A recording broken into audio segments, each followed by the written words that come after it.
Hi everyone, welcome to Hot Seat with Cognizant Clay. I am your host, Clayton Terrio. Today on the show we have Cabbie Richards. Cabbie is best known for his work at the Score and TSN with his segments Cabbie Unlimited, Cabbie on the Street, and Cabbie Presents. He puts a humorous spin on interviews with athletes and is very well respected here in Canada. He is also known for his work with Motionball, which is a charity that raises funds and awareness for Special Olympics Canada. I hope you guys enjoy it. How There are we you, go. man? Good. How's it going? Excellent. I'm great. Thanks for having me on. Yeah, thanks for doing this, man. I appreciate it. No problem at all. No problem at all. Been a long time fan, so Thank you. it's a blast for sure. Thank you very much. Well, first of all, how are you doing during all this quarantine? How has it affected you? I've gotten fatter. That's one of the unfortunate byproducts of this quarantine era that we're in. I packed on the quarantine 15 like it's like it was going out of style, like food was going to be eradicated or something. So I was like, let me just hoard all the food. Terrible idea, because my stomach does not approve of that policy or that plan. Not a good look. Yeah, definitely not. But it is what it is, right? You might as well indulge yourself while you can. I suppose I have to pay the tax at some point. So after our conversation, I definitely, or later today, as I'm in Las Vegas, it's scorching hot during the day. So I have to either work out first thing in the morning or in the evening if I'm going to go outside, run, or get on the bike. So I'm going to wait a few hours before I do that. Yeah, definitely. So for my guests who aren't aware, a lot of my friends are fans of you, but if people are watching and they don't know, so you're best known for your work at the Score and TSN here in Canada. You did segments Cabbie Unlimited, Cabbie on the Street, and also Cabbie Presents with TSN. Um, the first question I really wondered was, do you remember when it first clicked that you wanted to go into sports media or media in general?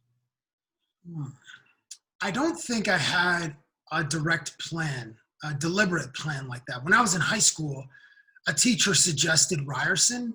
And I was like, in high school, I wanted to be an actor. I wanted to be like Will Smith and Denzel Washington with about 1% of their talent.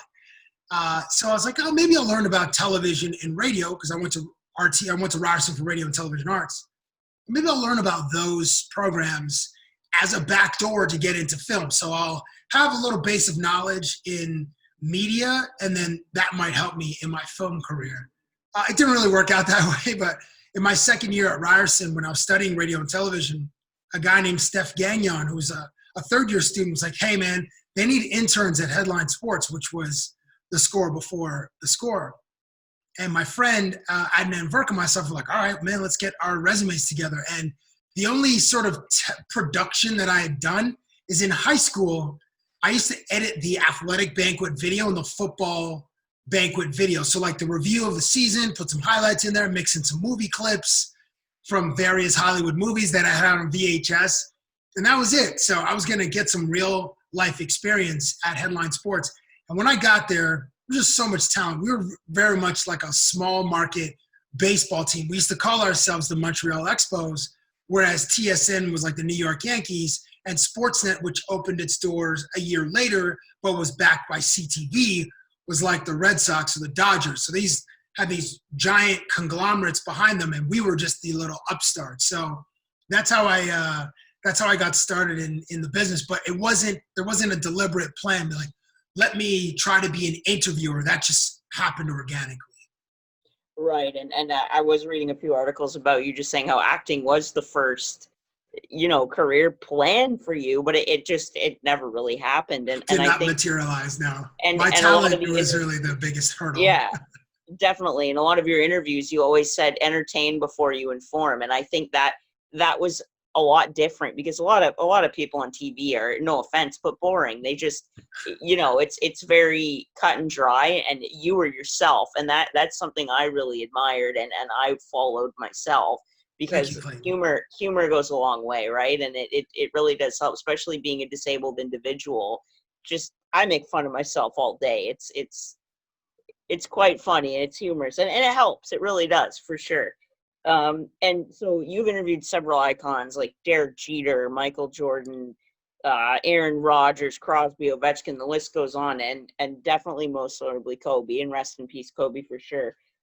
Looking back, what are some of your top cherished moments of your career with the Score and TSN? Well, the Score was the community that we built. It was like these hardcore fans that really embraced. I mean, they embraced hockey, but they embraced basketball and soccer and football. So, TSN. I mean, still very much is very like hockey is very important to TSN as a sport and as a broadcast partner and as a product. And at the Score, quite frankly, we didn't have the dollars to pay for some of those contracts to broadcast live games. So we were a highlight station, but that allowed us to be very agile and be very responsive to the community, to our fans. And then we could try a bunch of stuff like a Cabbie on the Street segment or court cuts or having a 21 or 22-year-old Tim McAuliffe or Sid Sixero be on the air anchoring a nightly sports show, but like fresh out of school. And, there were a bunch of us that were between 20 and 30. That was the bulk of the Score's production staff that were really the driving force. And, I'll never be in an environment like that again. And I really cherish it because everybody was young. We were all in multiple fantasy pools. Some of us were degenerate gamblers before that was a thing. I'm in Las Vegas right now working on Bleacher Report's betting portfolio. And now I work with some degenerate gamblers who bet on the first inning of baseball games. Like that's the level and are actively betting on Korean baseball right now during a pandemic just because they need some of that action. Being like a young group of multicultural voices and faces was key to our development. It was very much Toronto. Like it was just like a mosaic of different ideas and voices, and it was awesome. Okay, so now athletes-wise, I remember making Sidney Crosby laugh, and he was very serious for a long time because he had the weight of the entire sport on his shoulders, and he was thrusted to be the face of the sport right from the jump. Right after the lockout season, 05-06, it's him and Ovechkin, and then the media just pitted them against each other because they were like the most elite prospects since Eric Lindros, and I don't know who before Eric Lindros, probably. I mean, I wasn't old enough to know what kind of prospect Mark Messier was. I mean, I don't even want to go as far back as Wayne Gretzky, but there was probably someone in the 80s that was like a surefire, absolute stud. Maybe it was a Bure or a Fedorov but anyway. So, okay, making Sidney Crosby laugh. We did this bit about how do you tape your knob? And, and I had it took a few guys to click in what I was asking them with the obvious innuendo. So that moment where they click in was great. And, okay, so that, and then you mentioned Aaron Rodgers. Okay, Rodgers, one time we made him a Muppet. That was amazing. And like these athletes don't know, they only agree to the 5 or 10 minutes. So they're like, just know on Wednesday, this chubby Canadian guy's going to be here.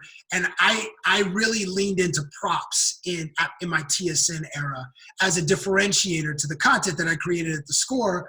It also gave us something to do. I used to do it at the Score, but I really leaned into it at TSN. We would make we had a budget where we could make specific props like a Muppet to Aaron Rodgers. And like, it was so gratifying once every Sunday, the captains would take a photo on the sidelines. It could be a mix of offensive linemen, it could be a cornerback, it could be someone on special teams, but it's 3 or 4 guys. So Rodgers one of his things was like photobombing his teammates. So one time he had the Muppet in the background with the captain's photo. I was like, yes, that was a W for me. You mentioned Jeter. Okay, Jeter, I tried to get him once to reveal his top 5 women, and he wouldn't do it because like, Jeter obviously he's an icon in baseball. 3,000, I mean, his 3,000 hit, the guy hits a home run. I mean, he was the Yankees captain, won 5 titles, a couple of batting titles. Like his legend is cemented. But obviously off the field, he was a legend for young, impressionable minds like myself because this dude was dating from the most exclusive group of women imaginable. There was Miss World, There was Mariah Carey, Jessica Alba, Jessica Biel, Jessica Simpson. There were, I think, Priyanka Chopra, I think he did. Like, Jeter, legend. So anyway, he wouldn't reveal it. Okay, then you mentioned, who else you mentioned? Okay, Crosby and Ovi. Ovi one time, I got him before blogs became a thing. This is 2009. We would go cover the Stanley Cup Finals. And it was an 8-week journey. And I did these video logs called vlogs. And it was just like a minute, and I would just be in the arena. I'm like, okay, these are the towels for the game, or some of the little nugget that I can add to the journey to the cup is what we called this from 2008, 9, and 10 at the Score. Ovi, once I got him to do like a blog entry on my laptop, and he's just sitting in his towel, and he's like, what was it? What did he say? Privyat? No, Privyat, I think is thank you. He just wrote in Russian, and then I had to use like whatever preceded Google Translate, probably some Yahoo something, to figure out what he was saying. That's not really that great of an Ovi story. There's a better one which I can't tell here, but I was able to attend a rookie party, like an NHL rookie party. Those are a ton of fun. Not meant for broadcast. Anyway, who else did you mention anybody else in that list? Did I answer your question? I hope I did. Definitely, but Kobe for sure, because Kobe, I think okay. Kobe's is the number one for sure. Bean. So Bean, when did it really start to click with Bean? I guess it was maybe the first time I met him, I interviewed him 3 times in the same day. After morning shoot around, 90 minutes before he played the Raptors, and then after the game. So the first bit was, how do you feel about bandwagon fans? The next bit, what were the posters on your room as a kid, on your walls in your room as a kid? And I can't remember the third thing. But at the end of each one of those interactions, I would ask him, hey, can I stay at your house? What's your address? What's your phone number? 3-4 months later, at the All-Star game in Houston in February 2006, I continued that thread. I tried that phone number. Do you have another one? You give me another phone number. Hey, I went to that address, but you weren't there. Can I have your other address? And it continued. So then he started to trust me. He's like, okay, I know what this guy's about. So I can have fun with him. And then the moment where it really clicked is the first time I went to LA to interview him, I brought pillows for a sleepover and CDs. And he was like, yo, you don't think I have pillows in my house? I'm like, well, I don't want to impose. Although I said, can I stay at your house? But then later I'm saying I don't want to impose. But then at the end of it, he gave me an address. He's like, meet me here at 1 a.m. I'm like, 1 a.m.? He's like, yeah. 1251 Compton. I remember that. Yes. So then we went, and it turned out to be a church. And so for the audience back in Canada to see Kobe like that, it was an absolute change. It was a 180-degree change from the narrative that he built so flawlessly on the court as being one of the most tenacious and incredible competitors in the sport, and accomplished competitors. As 2008 he wins MVP. 2006 he scores 81 points against the Raptors. I think he also scored 62 against the Mavs in that same season. He was just an absolute monster. So that's when it really started to click with Kobe. For sure, and I think the one thing my dad and I always quote is 1-800-NEVER ever ever ever call me ever, because that was his, yeah, of course, man.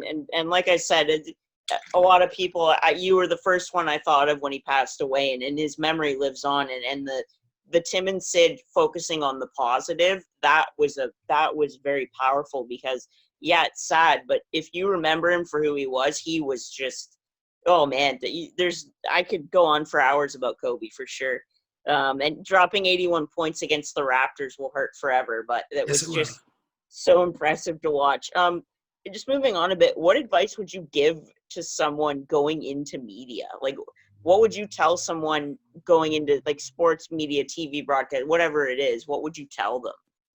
We're in precarious times, and we are in the immediate future uncertain, but I and millions of others have the confidence that sports life will return to our previous normal, despite existing in this new normal, which can be for an undetermined amount of time. It's been 4 months. It could be another year and 4 months until we get a vaccine, which is widely and globally available. So in this time, I I would advise like young people who are wanting to get into media to sharpen their skills. So it's learning Photoshop. It's learning either Final Cut or Adobe Premiere. It's shooting video or shooting photos, and obviously writing. So sharpen your skills as your voice, not your physical voice, but your perspective on how you want, what kind of voice do you want to have? Like if you're in sports, are you going to be an analytical type? Are you going to use humor and sarcasm in your writing? Are you going to infuse pop culture into sports like Bill Simmons famously did? Will you be more like, will you center your field of view on one sport, whether it's hockey or baseball or basketball?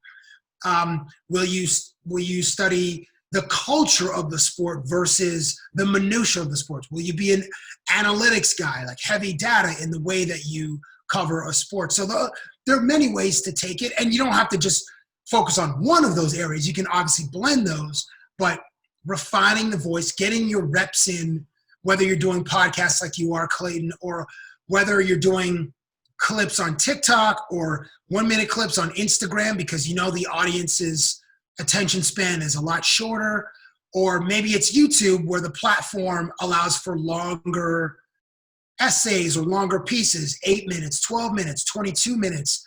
You know, guys like Nelk, they have like 22-minute episodes, and it's like they've now gone from pranksters to people that their audience is invested in. They care about Kyle and Steve and the other cats. I forget, Eric.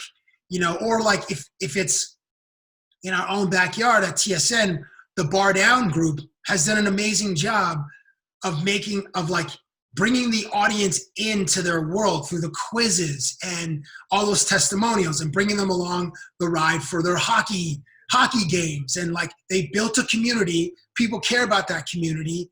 And now it's like people want to see what they're doing in their lives. And like that is a proxy to how they love hockey. Like, all right, I'm going to watch these guys prank Jesse for the 14th time by putting water in his stick or freezing his skates or whatever the thing is. But they've carved out a space in hockey culture, and people have grown to love that. So I know that's a long-winded answer, but creating your own content is very big while you wait for an opportunity for a door to open, or you create the opportunity. You're like, your material, your content is so compelling, like you get the attention of stakeholders at a Sportsnet or TSN or Yahoo or ESPN or whatever or Vice or whatever the media entity is. And they're like, hey, no, we want to talk to this cat because we love the highlights that this person is creating. We love the humor that this person is bringing to their videos or into their writing. I just read a post the other day. Oh my gosh, I wish I could remember this account. It was like the Russian something machine on Twitter. And they had given out like report card grades. I mean, this is kind of serious, but in a humorous way, giving out report card grades to the public statements of anti-racism and police brutality in the wake of the George Floyd murder by hockey teams. So looking at the response from the hockey teams, and they were grading it, and they had like 8 categories. It was obviously it's heavy material, but their spin on it was excellent. And I was like, that is so smart. Turning a very negative thing into like a positive, like shining a light on, oh, there's some humor in this tragedy.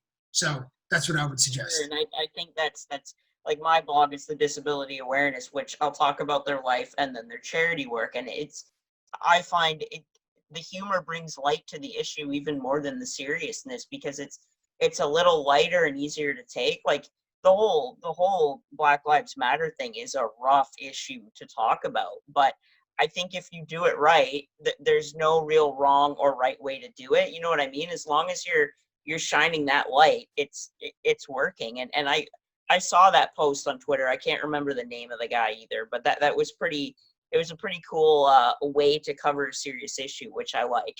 It was clever, yes. And so just the last question about your career here is, what do you miss most about the Score and TSN, and moreover about Canada? I miss the people at the Score. I miss the little fraternity of our Montreal Expos clubhouse, the stories, the inside jokes, trying to differentiate ourselves from TSN and Sportsnet at the time and trying to get some wins, whether it was court surfing or whether it was the way that Tim, Sid, and I did the Score tonight. I would pop in on either Mondays or Fridays, and we would do the plays of the week. We have a 15-minute block. And it was as though we're three guys in the basement goofing around, and like the audience was there with us. I miss that. And at TSN, I miss, again, I miss some of the people that I worked with or worked closely with the squad on Bar Down. I miss working with my producer, Dave Crix. And it was like what I miss Dave and I coming up with new ideas. It was very stressful, but new ideas, new props, new sketches that we could write for athletes that we hadn't interviewed before. So just before I left, my last 5 interviews on TSN were with Aaron Rodgers, Patrick Mahomes, Michael Thomas, Joey Bosa, and Emmanuel Sanders. Like, it was a legit roster of NFL stars leading into the NFL season, and just trying to come up with something specific for each guy was awesome. And we created a Jeopardy game for Aaron Rodgers, Emmanuel Sanders with it. We went on a deep dive on his Instagram account to find out, like, he did some like epic shit, it's pardon my language, type of activities in the offseason. Joey Bosa was like, he's a defensive end. Like, he just goes to work. His job is so blue collar. So we brought him like a construction vest and some gloves. He's like, yeah, orange is my favorite color. I'm like, I didn't know that, but I'm glad you told me. Michael Thomas, we did this like name generator game because he shares a name with another player in the NFL, a safety for the Giants. And also his name is like Michael Thomas, so 2 first-name athletes. So, and then Patrick Mahomes, we brought him a Game of Death onesie made iconic by Bruce Lee. Yeah, The movie is well before your time and mine as well, but the image of Bruce Lee in this yellow onesie, we brought one for Patrick Mahomes. He never wore it publicly, but I hope that maybe for Halloween this year or at some point he remembers that he has it and he enters the game, walks off the bus wearing that, because that would just be unreal. So that's what I miss. Yeah, and what about Canada? What do you Canada. I miss A&W. I miss the number of sushi spots that were around my place. I lived in North York in Toronto. So I had my creature comforts, like my sushi place, my Indian place, my Mediterranean place where I get shawarmas. I miss going to Raptors games big time. And then I miss some of the nightlife. I mean, that has obviously changed since like March 11th once the NBA suspended its season and all the other leagues followed, that's when you knew, like, COVID-19 is for real. Yeah. So I miss some of the nightlife pre-coronavirus. Yeah, that's what I miss about home. Yeah, and you definitely don't miss the snow. I can almost guarantee that. No, man, I'm in Las Vegas, bro. It's like 39 degrees Celsius today. In the wintertime, like in January, it was probably like 21, 22, which is to a Canadian like summer, and so I did not miss it. It's the first time I missed the Canadian winter, and it was glorious. My car really appreciated it. Oh, for sure, definitely. So I have a little segment here called Rapid Fire that I do with my guests. I just asked a few random questions. Let's do it, Clayton. Yeah, for sure. So you grew up in Toronto. Who would be your favorite person from Ontario? Ontario? Wow.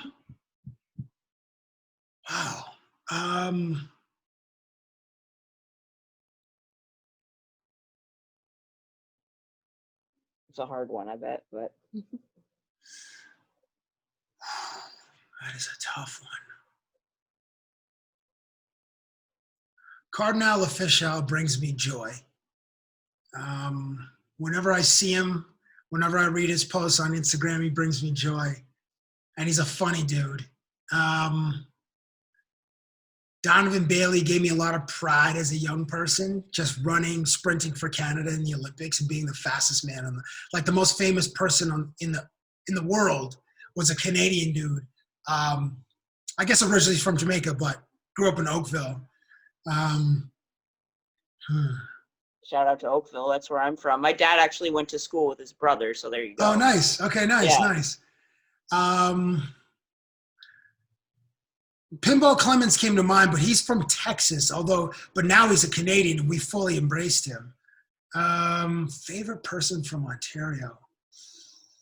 Boy, oh boy, that is a tricky one, man. I guess I'll stick with card now because I don't have I can't think of someone who makes me laugh or brings me that level of joy that people know. Like I have like close friends, and most of my best friends are obviously from Ontario, but people wouldn't know who they are. So public figures, I'd say Cardinal is right near the top of the list. Definitely. What's your favorite thing to eat? Sushi. Sushi number one. Sushi and salt and vinegar chips number 2, and the McDonald's French fries number 3. There you go. I like that. I like that top 3. It's a good one. If you could be any athlete, living or dead, for 24 hours, who would you choose?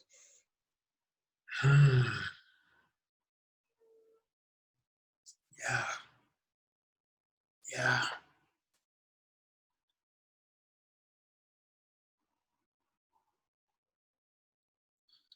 Well, that 24 hours would start right at the beginning of a championship. So the championship celebration, like that's where it starts. So for the next 24 hours, what that athlete's life is like as a champion in their respective sport.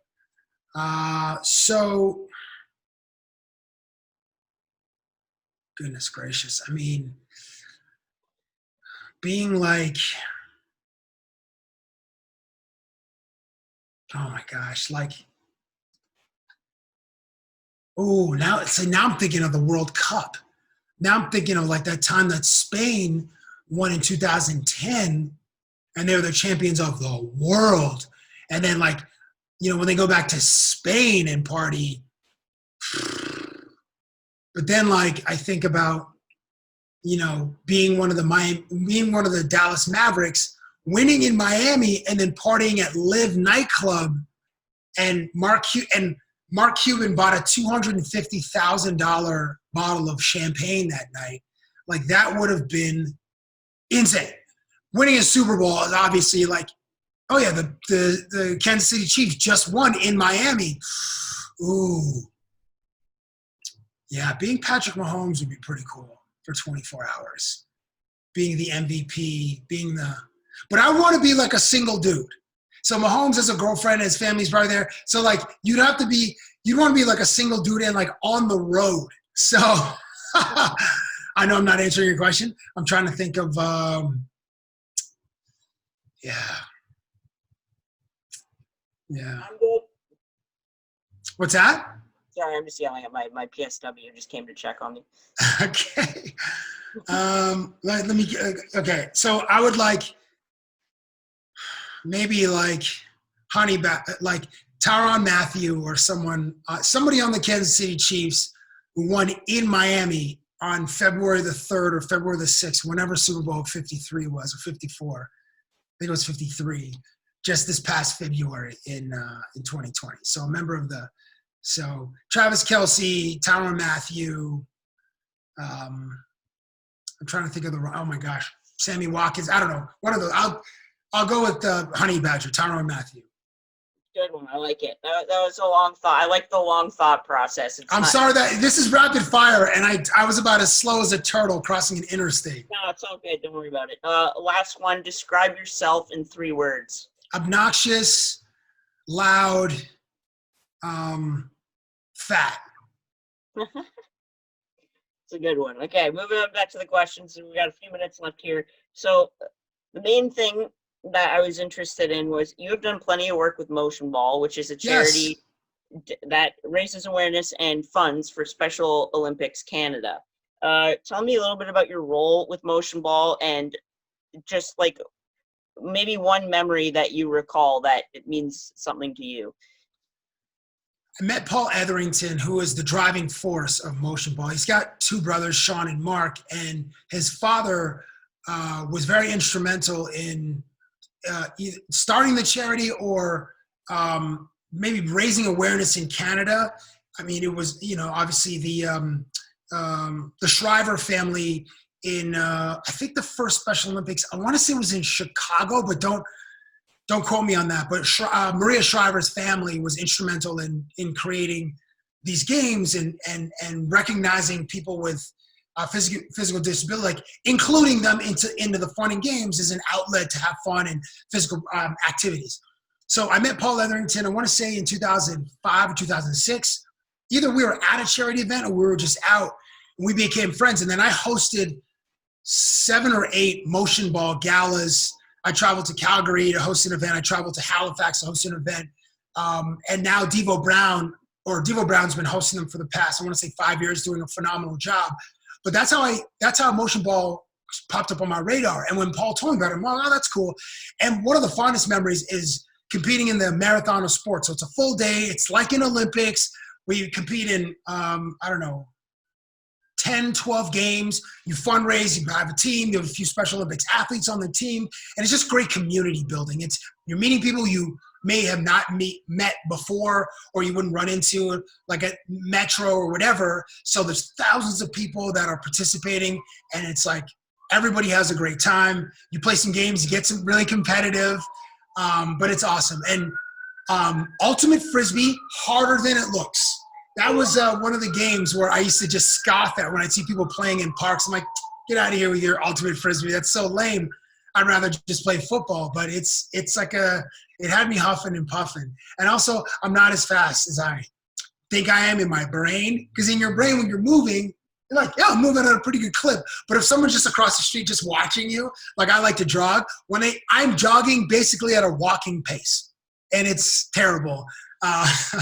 So I definitely need some work on that. But in your mind, you're often, you think you're faster than you are.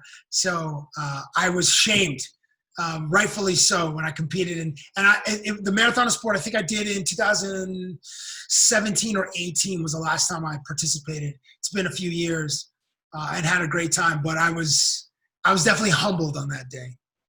Definitely. And are there any other charities that you support or advocacy groups at all? Other than,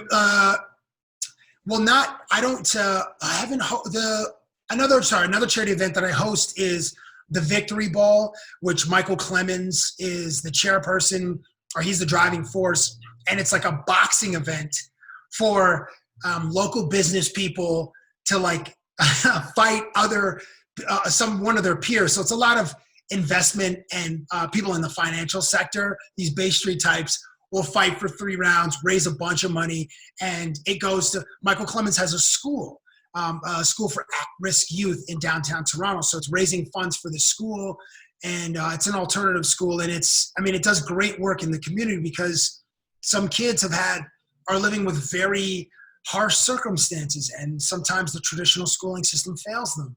So there are limited options in this, and I wish I could remember the name of the school. I'm so sorry. This is terrible.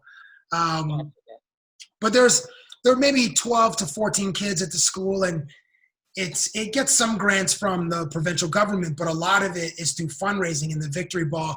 I've hosted it with Laura Ward, who's a producer at eTalk. We've done it 4 times, I think. And I missed it this year because I was in 2019, we were covering the Toronto Raptors championship run. Yeah. So in May, it was like right in the heart of like the conference finals against Milwaukee, or the semifinals against Philadelphia. And I was traveling. Rod Black also hosts it too, and he's part of the broadcast crew as well. So we didn't get to do it this year. 2020 is probably postponed. So hopefully I'll be back in 2021. Definitely. Well, thank you for all the charity work. It's good to see for sure, especially Motionball. It's quite heartwarming. Like, the one thing I know, like, the people with Down syndrome and developmental disabilities are the sweetest people you will ever meet. Agreed. 100% cosign. There's just empathy all day, and they don't, like, there's no selfishness at all, and it's really a beautiful thing to see for sure. I agree. And well, that's about all I have, Cabbie. Thanks again for doing this. I really do appreciate it. It was a blast. My pleasure, Clayton. Thanks for having me. Yeah, anytime. And I'll send you a link out to watch it when it's posted. Okay, I appreciate that, bro. Thank you, man. It was great to meet you virtually. Hopefully I'll meet you in real life at one point when I get back home. Yeah, for sure. Sounds good, man. Take it easy. You Good too, luck bro. with the meeting. Thank you, man. Thank you so much. All right. Later. Bye-bye.